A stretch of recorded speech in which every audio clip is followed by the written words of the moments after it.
Assalamualaikum warahmatullahi wabarakatuh. Perkenalkan, nama saya Rahmi Zandrina Putri dengan NIM 2306373 dari Prodi Pendidikan Teknik Elektro. Baik, di sini saya akan mempresentasikan proposal pengantar kewirausahaan. Baik, masuk kepada latar belakang usaha. Tempe adalah makanan tradisional Indonesia yang terbuat dari kedelai yang difermentasikan dengan bantuan jamur Rhizopus oligosporus. Bisnis ini sering dimulai dengan skala kecil di rumah dan kemudian berkembang sesuai permintaan pasar. Sejarahnya adalah hobi yang berkembang menjadi bisnis. Motivasinya karena permintaan pasar yang tinggi atau keinginan menyediakan makanan sehat. Baik, selanjutnya masuk kepada tujuan penelitian. Menganalisis pasar dan permintaan, menilai potensi pasar untuk produk tempe, memahami preferensi konsumen, dan mengidentifikasi segmen pasar yang paling potensial.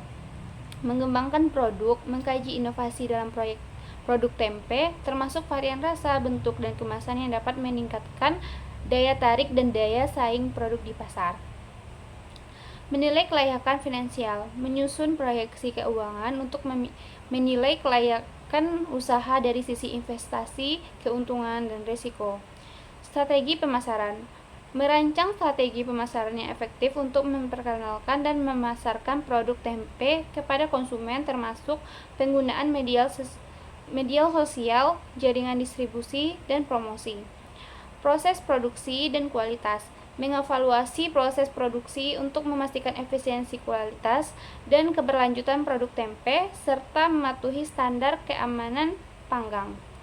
Keberlanjutan usaha, mengidentifikasi faktor-faktor yang dapat mendukung keberlanjutan dan pertumbuhan jangka panjang usaha tempe, termasuk aspek lingkungan, sosial, dan ekonomi. Selanjutnya ada manfaat penelitian.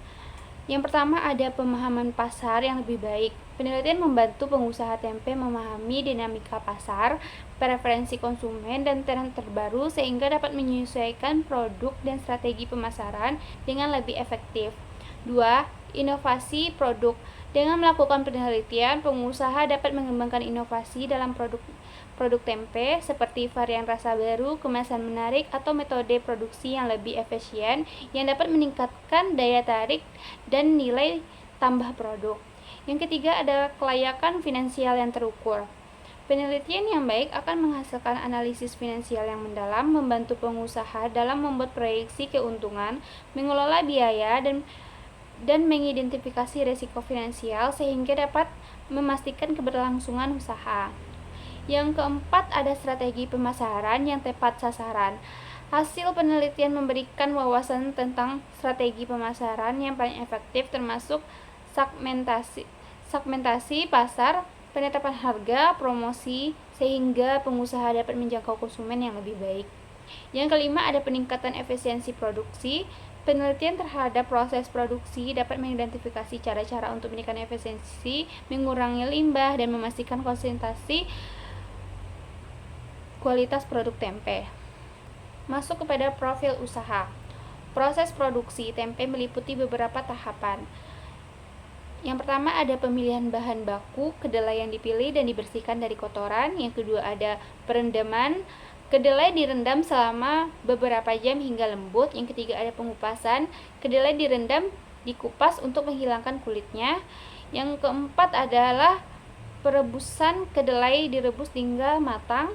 Yang kelima, fermentasi, kedelai yang sudah matang dicampur dengan ragi tempe dan dibungkus dengan daun pisang atau plastik, lalu dibiarkan selama 1-2 hari hingga terbentuk tempe. Selanjutnya ada produk dan varian.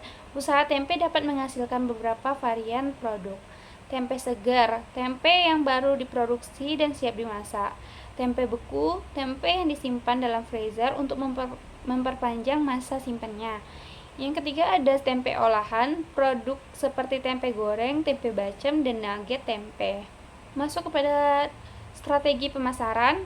Untuk usaha tempe bisa mencakup penjualan langsung, seperti menjual produk langsung ke konsumen di pasar tradisional melalui toko, kemitraan yang bekerja sama dengan restoran, warung makanan, atau catering yang membutuhkan tempe sebagai bahan baku.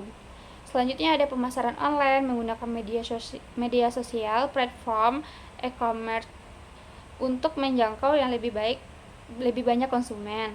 Promosi memberikan sampel gratis atau diskon untuk penarikan pelanggan baru. Analisis keuangan. Analisis keuangan dalam usaha tempe melibatkan perhitungan biaya produksi, harga jual, dan laba.